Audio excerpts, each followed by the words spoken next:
What's up, guys? Welcome to the video. I'm going to warn you right off the bat. I got a bit of a cold, but I need to record today because I need that sweet, sweet AdSense money from YouTube. I'm going to start off with this clip here about what not to do if you get summoned. Again, when you get summoned, your job is to help the host. It doesn't matter if you survive or not. Just help the host complete their objective. These guys leave this guy hanging. They're chilling by the boss gate, and he's clearly new. He looks like he doesn't quite know where to go. He doesn't even roll when my spells get near him. So those two furled fingers should be, that's just shameful. Shameful display by them. Help the host. That's the only thing you got to do. Otherwise, it's easy pickings for me to come in and pick you apart. Anyway, here's my build. His name is Odwin the Old. I kind of wanted to do somewhat of a lore-based invasion here, like an old curmudgeon-y guy living at the academy. He's level 31 right now. It's a little bit lower for some of these clips. I have most of my stats in vigor and intelligence. I need to respec and make it a little bit more efficient. I have my strength and dex are a little higher than what I needed when I first started the game. I could have started with a different class too.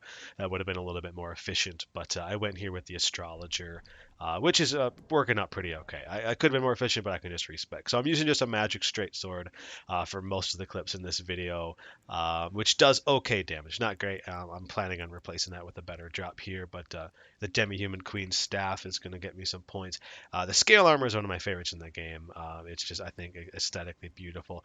My two medallions there are pretty much just to shorten spellcasting time and make casting just a little bit more efficient. So nothing too crazy, but I'm a low level, so I can't have all the bells and whistles. I'm not going too crazy with any of the intelligence builds. At this point, I don't know if I'm going to continue leveling up or not. But I plan to just mess around in Stormvale, mess around in the Academy, mess around in other low areas, level 30, level low 40s, high 20s, and just kind of see what I get with the summon range there. I have +4 for both of my weapons on this build, which is doing plenty of damage, I think, for the people I'm running into. So not bad overall. It's been a lot of fun. Here I am using the mimic veil once again, as I often do, and I'm gonna rinse these kids. I'm gonna rinse them real good. I'm dressed up as the birdcage here, just chilling. Spells are going through me, arrows are going through me, and I don't care.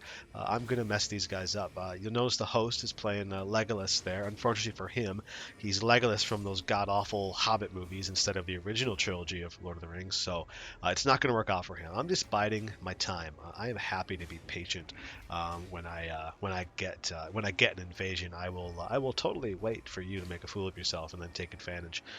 So we're just chilling. He's just kind of picking off the boss there. Excuse me, not the boss, but the basic enemies in that room. There's a lot of them. This room is a pain in the butt, so I get why he's going slow, but I'm going to use that to my advantage. If you're invading and you can use the scenery to your advantage and use the NPCs and the enemies around you, you are going to win a lot of the time. If you're me, you win every single time. I've never been defeated in an invasion or when I get invaded. That's just kind of the story of my life. I thought for sure in a minute here that that his little orange buddy saw me. He rolled up here, but he didn't. So once he charges in, I kind of know I got a clear opening, and I'm just gonna R1 spam this jabroni, and I'm gonna R1 spam him a lot because he's fat rolling, and that's just lesson 101. If you're playing Dark Souls, especially PvP, in fat rolling, unless you're just a monster big beefcake build with a ton of poise, it ain't gonna work out for you. So you better switch to something else. Okay. This one, I should have finished this guy. I should have got greedy here and kept spamming my spells there, but I don't know, I backed off. This guy almost gets me. He could have backstabbed me, but he hits me with kind of a running R1, which is fine by me. Once again, I thought I was dead here, sitting in this bush, but I roll away. I think if they would have chased me instead of spamming spells and throwing things, they probably would have got me because I admit I panic rolled just a little bit there. But again, knowing your environment, I know I got back up here. I got my Burger King boys. I got my fellows here dressed like the Burger King mascot, spamming spells and using shields and parrying and whatnot. And I'm more than willing to fall back to them. Here I was going to run and get this frilled finger, but all of my phalanx for my spell go to the left, and I thought, you know what, when in Rome. So I did a really high tier strategy here called the distraction backstab. I purposely got backstabbed there in order to help the Burger King bro who has my back take that guy out. A lot of people say, no, you just ran in and got backstabbed, but they just don't understand high level strats that people such as myself will use in a Dark Souls game. Hit him with the nod, just nod on him. Okay. This one here, once again, using the mimic veil and just chilling, just big chilling. And it looks like fun, so I'm going to jump out and join the fight here. You're going to see once again the really high tier strategy. Not a lot of people can do this, of the distraction backstab. When I get backstabbed, that host has so much confidence that things are going his way. He does not even fathom the fact that a giant blue sniper is going to just demolish him. That guy rudely killed me before I could pose on him, but that's okay.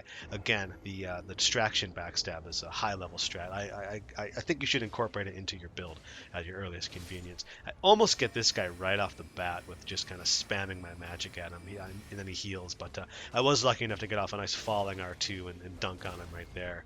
And I schooled these guys. I want you to look at this right here. No scope, no lock on, just completely 180 and just hit that dude right in the cheeks with my move. And for some reason he panic rolls like 5 times over here. He literally just could have stood up and healed and he would have been fine. But panic rolling, and I diced him for it.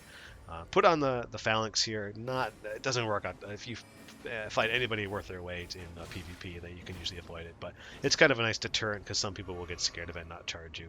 Notice how I bait this guy into a chug, knowing he's empty. That's the kind of strats that I have on this channel. And then it's just a clear, I'm going to catch him with the carrion slicer. That move is so good. Hit him with the nod on him.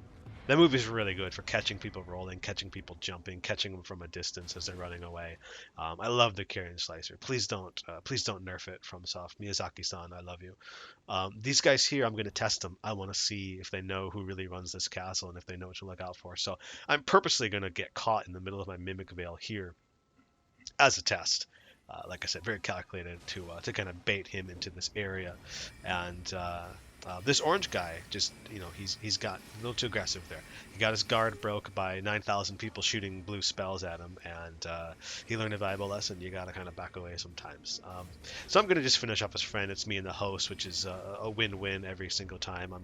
When it's one-on-one, they stand no chance whatsoever. So I am happy to hit this guy with a few spells. He can barely touch me. Chug my blue Powerade. Put on my phalanx again. Like I said, it does a little bit of damage, but it's not really. It's more of just a deterrent to keep you away when I have you in numbers. Once I know I kind of got you here with the slicer, I'm just going to slice you all day. And here he gets me down to really low health, and he gets cocky, and I'm going to give him a little blue Gatorade right in the mouth, and now he's gone. Simple as that, and I'm going to, of course, hit him with the nod there as the video ends. This one was a fun one. This little mini boss in this area, kind of on the other end of the debate parlor, is a really good fight, I think. Pretty cool NPCs in there. Here I get a little greedy. I should have stopped spamming spells. The guy was too far away, but it's just so fun. I did it. Sometimes you gotta take what the game gives you. In this case, I was planning on going after the furled finger, but when the host is just kind of standing in front of my carrion slicer, I'm gonna just keep swinging for the fences, baby. And that was an easy W for me. And he's just mogging on his body there. Just RIP Bozo the minute that guy perishes. So I like that. I respect it. Me and the NPC working together. Come into this in a 2-on-1 to make it a 2v2, and right away I have a pretty indication that these guys are low level, low skill players, because as you can see there with the frost move, the furled finger there was clearly following a guide that his favorite YouTuber sent him, which means right away that I know he's a casual with absolutely zero skill. So this is an easy fight. I know this fight is over. Once again, I'm going to catch him as he's running away and rolling. This person might have been no, I think they're medium rolling. I was going to say I thought maybe he was fat rolling, but that's easy. If you panic roll and you're not like a light roller and you're that close to me, I'm just gonna dice you every time. And of course I'm gonna stand over your body and hit you with a nod. Hit him with a nod. Easy peasy. Gonna do that every time, especially when I see somebody do that frost stomp that I know they got from a Wikipedia page. This guy charges me right ahead. Good lesson here in PvE or PvP. Don't put yourself in the middle of the sandwich. It's not going to end out well for you. This guy has 3 enemies behind him, and they're spamming spells at him, and I'm on one side and they're on the other, and we just dice him. So the host knows it's over at this point. There is no coming back. And I'm just going to R1 him to death because he's given up completely on life. Me and the Burger King bros just completely dominated his face. This clip here, once again, largely the same. I'm going to kind of bait these fellas into joining my party up here. and seeing if they kind of know what the level's like. A lot of people doing somewhat low level invasions maybe have only been through this level once on like a previous build. It might be their first time playing, so they're just they're easy to take advantage of. And these guys here just get a little bit too cocky. They're both in a big hurry, and they forget that I have an enormous living jar right to the right there that comes bazoopering in. And once that guy goes upstairs, I know that my Burger King bros are going to take care of business. See, look at that up there, boom, he's gone. Now it's just me and well, I've already accomplished my objective, but now it's me and the orange guy, and I barely need to just I had to pretty much just look at him, and 9,000 people shoot spells at him, and that was that.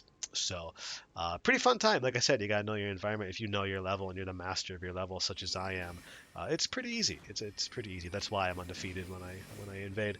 This person here, I'm just going to spam some spells at him from a distance, kind of keep him on his toes, keep the pressure on. But I don't want to get too greedy. There's no reason for me to go down there in that more confined space, simply because it's, that's their advantage.